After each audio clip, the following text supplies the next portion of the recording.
And I'm back. Hi. I'm going to go down a slightly different road for this one. If you've been listening to all the other videos, and if you haven't met me, hi, and you haven't listened to any of the others, I'm Beverly. But I need, I had a conversation with somebody yesterday, and I feel it's apropos to the discussion of discomfort for me to talk about what it is I do, why I don't always call it yoga in front of everyone, and why it's so important to the concept of discomfort. We are having a discussion because she has done a yoga teacher training before. And I was expressing what I see as the issue in North America with yoga. See, when people introduce me, they go, oh, she's a yoga teacher. I know right away a lot of people go automatically teach in studio, teach, a class with a bunch of what's called asana now, even though asana never used to mean that. It used to mean easy pose, that seat you took after doing a lot of movements so that you could sit quietly. And I struggle with saying yoga because I don't want to sit and go through all the explanation of why that is not what yoga is. It incorporates that is a piece of it, but it's not the whole thing.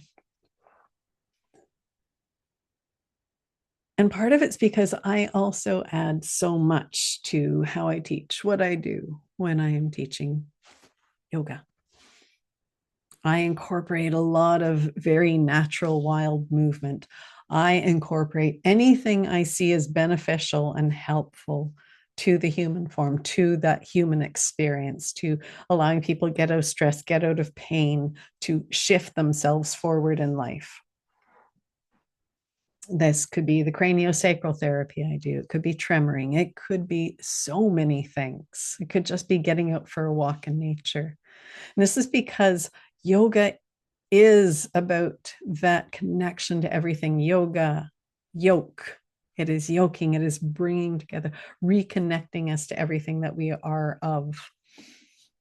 And under that umbrella is Ritam, which is why I call what I do Ritam of your life. Ritam are the underlying laws of nature that govern everything in the material world. Guess what? We are part of the material world. We are made out of matter.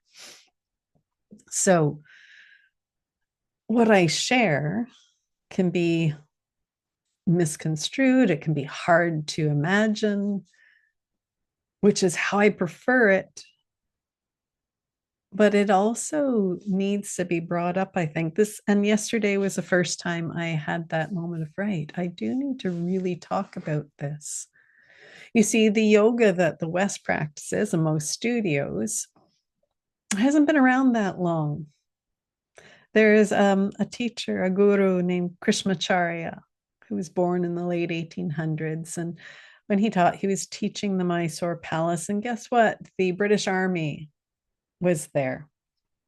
And this lovely gentleman, Krishnamacharya, he was teaching young teenage boys, 13-year-old boys. Imagine how much energy they had. Imagine how much they had to do to be able to get them to sit still and meditate and be connected. Well, he would watch the army and he would look at them and he'd go, right, these calisthenics that the army is doing are really good addition.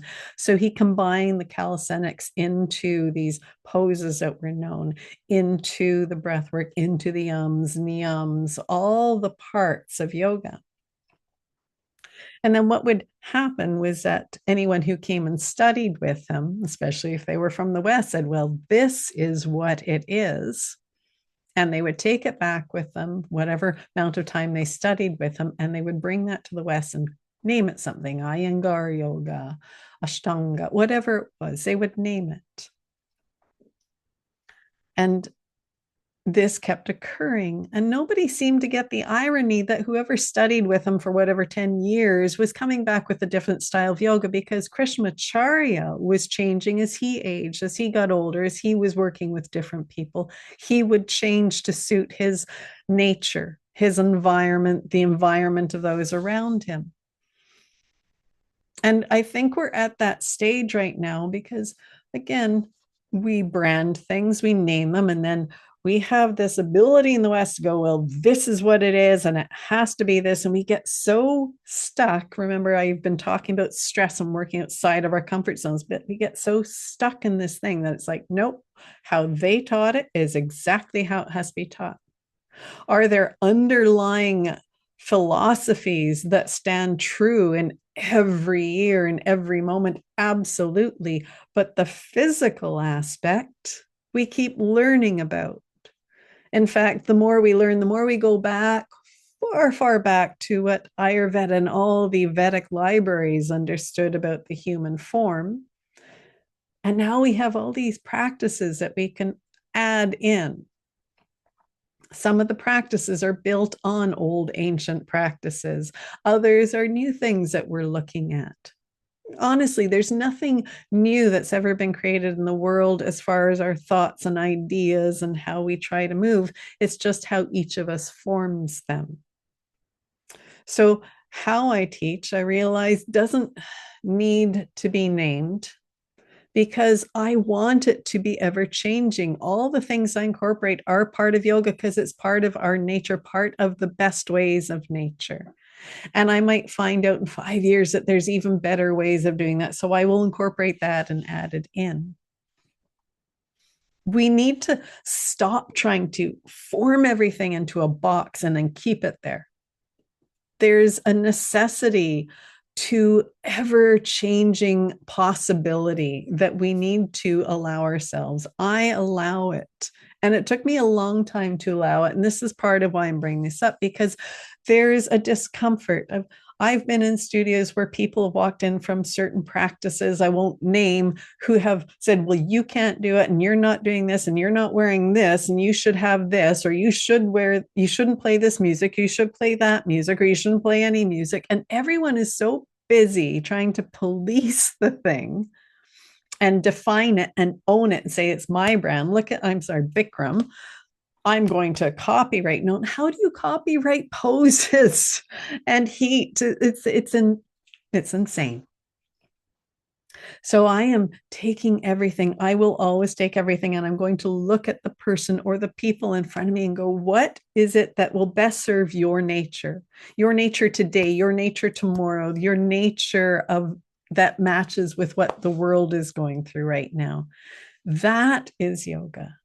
That is what I practice. That is Ritam, the natural laws, knowing them, feeling them, understanding them. This comes with food, it comes with movement, it comes with thought, it comes with breath, it comes with all the things that are us existing in this life, existing with the rest of nature, reminding ourselves from moment to moment that we are that nature and that we are best served when we are letting the wind and the fire and the earthiness and the ether be part of our experience because we come from it. Yoga is yoking us back, continually bringing us back in connection with everything, with source, with what we are part of. I don't care what name you choose to use, but it is that connecting and connecting. Because we are very good at trying to disconnect, turn the switch off, cut the ropes, cut the threads that tie us together. But we're much stronger when we're connected. We're much stronger when we're connected to our true nature, to each other, to flow of seasons, to the flow of our body. If the air is full of smoke like it is in LA, then find a different breath that's not going to have you sucking toxins into your lungs.